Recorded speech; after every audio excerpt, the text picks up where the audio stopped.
Vamos a dar paso a nuestro invitado del día, el economista Gerardo Verdesia Zacoto. Él es CEO de Econ Report y nos va a traer recomendaciones acerca de planificación financiera. Vamos a empezar el año. ¿Cómo debemos planificar correctamente? Para nada menospreciable este tema ahora con la economía diaria. Así que muchas gracias, economista Verdesia, por estar aquí acompañándonos en Voces y Opiniones. Buenos días. Buenos días, muchas gracias por la invitación y un saludo a toda la audiencia. Bueno, efectivamente, el tema de tratar el día de hoy, bueno, ya cerrando el año, cerrando el 2025, haciendo balance de, bueno, todos los eventos financieros y no financieros, ¿no?, que han ido ocurriendo en la vida tanto personal de todos nosotros como quizá en la empresarial o en la organizacional. Pues cabe siempre realizar ese diagnóstico, esa rendición de cuentas y sobre todo esa planificación de cara al año siguiente. Y en ese sentido, bueno, desde Econ Report manejamos pues una doble perspectiva, ¿verdad? Primero una visión macro, una visión general de qué esperar el año próximo en términos económicos, en términos del entorno económico, el entorno en el que familias, empresas se van a tener que desenvolver en sus finanzas y en sus operaciones y en su día a día, y después cómo podemos reaccionar nosotros ya visto de la parte microeconómica, de la parte individual, organizacional, cómo reaccionar a ese entorno. Entonces, bueno, para empezar lanzando algunas ideas o algunas previsiones a nivel macro, pues tenemos que primero hacer balance de qué nos ha dejado este año, pues en términos de crecimiento económico, en términos de creación de riqueza, prosperidad. Ha sido un buen año, ha sido un mal año, se dice, o el discurso oficial es que este año ha sido un año de crecimiento, de recuperación económica, y bueno, las cifras sí dejan entender eso por un lado, porque se espera un crecimiento para la economía en general superior al 3%, cuando la economía ecuatoriana normalmente crece al 1,5%, al 1,8%, por debajo del 2%. Entonces, la primera conclusión que tenemos es el año 2025 crece económicamente, o crecimos un poco más allá del promedio de los últimos años, pero contextualizándolo con que el año anterior, es decir, en 2024, la economía, sobre todo por el tema de apagones, se vio un poco resentida y decrecimos en 2% el año anterior, pues explica un poco si queremos así llamarlo así, rebote económico por encima del promedio que obtuvimos este año. Y es importante precisamente por eso ver qué ocurrirá el año siguiente. Y en ese sentido, pues ya tenemos previsiones, perspectivas de organismos tanto nacionales como internacionales que ya hablan de que prevén que el año 2026 volveremos a esa senda de crecimiento un tanto mediocre, un tanto insuficiente, y proyectan un crecimiento para el 2026 del 1,5% más o menos. Depende del organismo, depende si escuchamos al Fondo Monetario, al Banco Mundial, al Banco Central, pero ronda el 1,5%, menos del 2%. Que claro, menos del 2%, que no deja de ser insuficiente, porque la población ecuatoriana crece a un ritmo aproximado del 1,5%. Entonces, cuando comparamos crecimiento de población versus crecimiento económico y vemos que están más o menos en el mismo nivel, pues podemos concluir que en realidad el crecimiento económico real es prácticamente nulo. Entonces, en ese sentido, la primera conclusión que sacamos respecto al año siguiente es hay que ver qué sucede. O sea, la situación o las características de la economía tal como son percibidas en la actualidad, el día de hoy, no dan para pensar que vaya a haber un crecimiento estructuralmente alto, sino un poco más de lo mismo, y a quedar a la espera pues de alguna decisión o alguna reforma que se pueda implementar en el futuro, pues para cambiar un poco la situación. Pero con la información que tenemos en la actualidad, crecimiento más o menos mediocre. Y luego también hay otro factor macro que cabe tener en cuenta, y familias, empresas, para la planificación financiera propia hay que tener muy en cuenta, que es la parte del desenvolvimiento fiscal del Estado, es decir, la tan famosa crisis fiscal o ausencia de recursos que el sector público tiene. ¿Por qué esto es importante? porque una de las formas que el Estado tiene de solventar su problema de falta de recursos es aumentando impuestos o creando nuevos impuestos o aumentando impuestos existentes. De hecho, durante los 2 últimos años, pues ya hemos visto noticias en este sentido, como por ejemplo el aumento del IVA del año pasado, o la eliminación de subsidios, ¿no? Que también es una forma de aumentar los ingresos del Estado, extrayendo recursos de la economía privada. Y en ese sentido, como digo, en el año 2026 también hay ciertas señales de alerta, porque sobre todo por los pagos de deuda, mayores pagos de deuda que el Estado tendrá que hacer el año que viene. En 2026 los pagos tanto de intereses como de capital, pero sobre todo de intereses, van a aumentar respecto a los pagos de este año, y eso quiere decir, como digo, en esencia, mayor necesidad de recursos para el Estado, y eso enmarcados en el contexto del acuerdo con el fondo, que entre líneas, no lo dice muy claro, pero entre líneas se puede prever o uno puede imaginar que dentro del acuerdo con el fondo está previsto un aumento de impuestos, una reforma tributaria destinada a aumentar la recaudación. Entonces eso, como digo, es la segunda señal de alerta que familias, empresas, a la hora de planificar, vamos a tener que tener en cuenta la posibilidad de que existan subidas tributarias. No sabemos en qué medida, no sabemos dirigidas a quiénes, pero es una posibilidad a tener en cuenta siempre a la hora de planificar las finanzas. Eso sería un poco el comentario por el lado macro. Ok, y teniendo en cuenta esta previsión para el 2025, estamos hablando de un crecimiento moderado, luego viene el tema de pagos pendientes por las cuentas fiscales que podrían generar incluso nuevas reformas, incluyendo tributarias.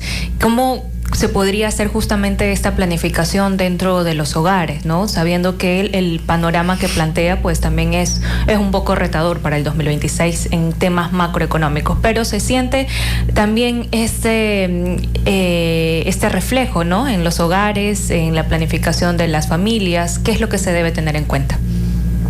Claro, aquí tenemos que primero obtener la primera conclusión o la primera premisa sobre la cual debemos de tomar las decisiones propias, que es que el futuro inherentemente conlleva incertidumbre. El futuro inherentemente por naturaleza es incierto, pero es aún más incierto cuando lo enmarcamos en el contexto institucional y político en el que los ecuatorianos nos desenvolvemos, ¿no? Ese contexto institucional político puede o reducir la incertidumbre en países pues tranquilos, en donde las cosas funcionan como deben funcionar, o aumentar, colocar mayores grados de incertidumbre a la incertidumbre inherente pues de realizar las actividades propias del ser humano, ¿no? Entonces, teniendo esto en cuenta, teniendo este principio que para mí es clave, primero, como digo, darle la importancia suprema que tiene, ahí es cuando entran los elementos de planificación o el pensamiento estratégico toma su debido lugar, ¿no? Porque, como digo, si aceptamos que vivimos en un mundo de incertidumbre y que además el entorno institucional en el que nos movemos puede llegar a generar más incertidumbre adicional, entonces digamos que sale a reducir la necesidad digamos que importantísima de planificar.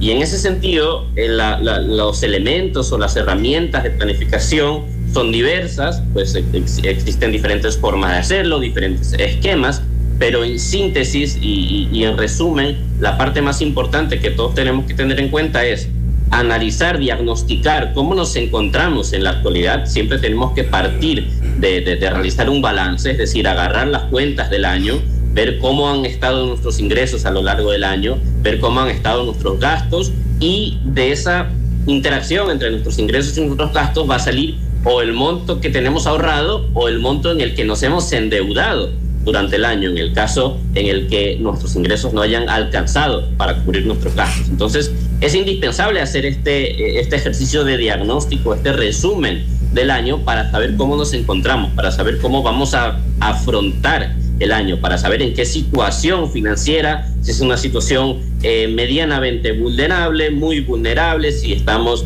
fortalecidos financieramente, y poder tomar decisiones adecuadas para el año que viene. Entonces, primero es esta etapa de diagnóstico, entender dónde y cómo y de qué forma nos encontramos financieramente para iniciar el año, y después se trata siempre de realizar o de tratar de prever diferentes escenarios en base a diferentes supuestos, ¿verdad?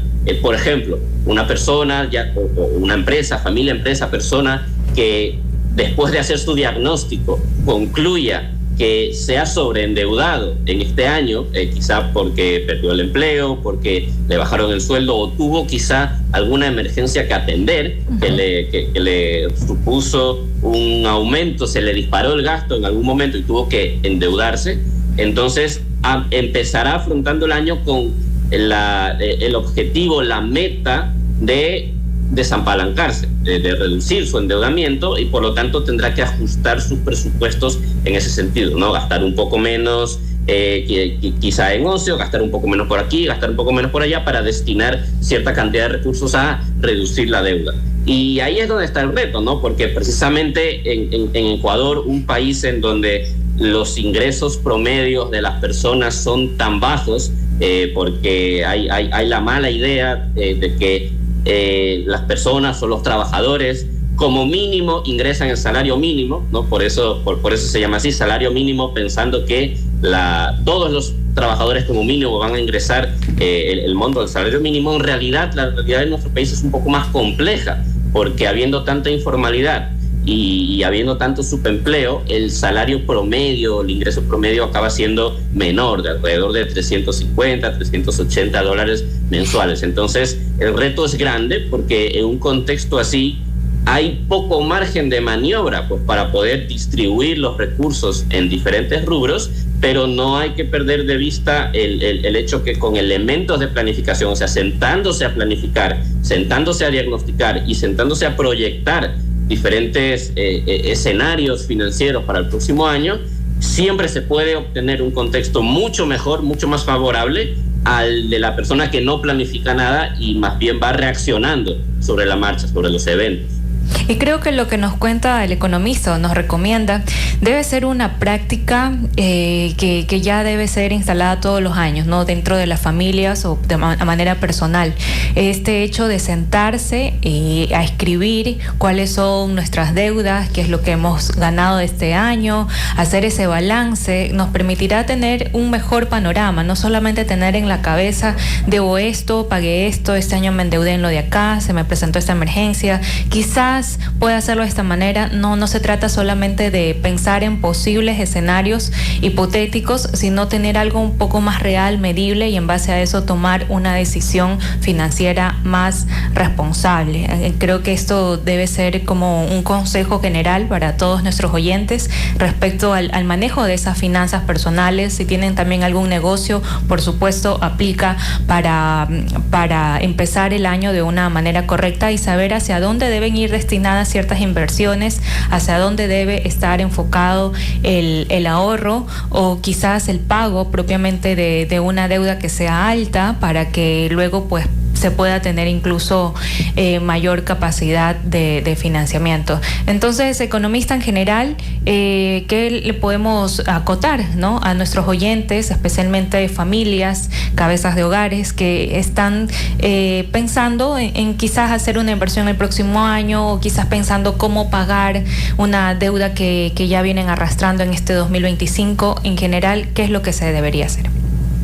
En general, como digo, y casi que como mensaje concluyente, las decisiones siempre se deben de tomar en base a números, y los números siempre deben de reflejar, mostrar de forma fidedigna la realidad, ¿no? Porque hay dos factores que hay que tener bien presentes y hay que hacerlos con mucho cuidado, ¿no? Primero, la decisión tomada con números, pero no con cualquier número, sino con números correctos, que estén bien sacados, que estén bien calculados y que reflejen adecuadamente la realidad. Este aspecto aplica mucho más a las empresas, a las organizaciones, porque las finanzas personales, pues bueno, son más sencillas. La propia persona que maneja sus propias cuentas, pues conoce sus números, y sentarse a hacer un resumen del año, pues no le va a costar mucho hacerlo. Es cuestión de sentarse a realizarlo, pero ya cuando hablamos de una organización, de una empresa, pues que maneja múltiples transacciones y múltiples personas, la cosa se puede llegar a complicar. Pero tanto para persona individual, familia o empresa, siempre es importante tener el dato, pero tener el dato correcto. Y también otro comentario que me gustaría realizar, que también he escuchado un poco en contra de este tema de planificar, que es, bueno, yo me siento, planifico, preveo qué puede ocurrir, proyecto cuánto puedo estar ingresando, cuánto puedo estar gastando, y luego va avanzando el año y el año no se parece en nada a lo que yo planifiqué en un inicio en enero, ¿no? Y entonces la conclusión ahí equivocada, a mi parecer, es, bueno, entonces en realidad no sirve de mucho planificar, porque la realidad luego nos muestra algo completamente distinto a lo que colocamos en el papel. Y respecto a eso, yo lanzaría dos comentarios en ese sentido. El primero, que evidentemente la planificación tiene sus límites, porque el futuro no deja de ser incierto, no va a dejar de ser incierto nunca, y sentarse a planificar financieramente el año no implica tener la capacidad de adivinar con certeza qué es lo que va a ocurrir, sino estar preparado para diferentes opciones, para diferentes escenarios. Y es perfectamente posible, perfectamente viable que en esa planificación hayan escenarios que se nos escapen, ¿verdad? Pero precisamente es el hecho de sentarse a realizar la planificación lo que nos colocará en una mejor situación para afrontar los imprevistos, ¿no? Entonces, eso por un lado, ¿no? Y por otro lado también existen mecanismos de seguimiento y de ajuste continuo, porque el tema de planificar las finanzas o planificar en general implica realizar seguimiento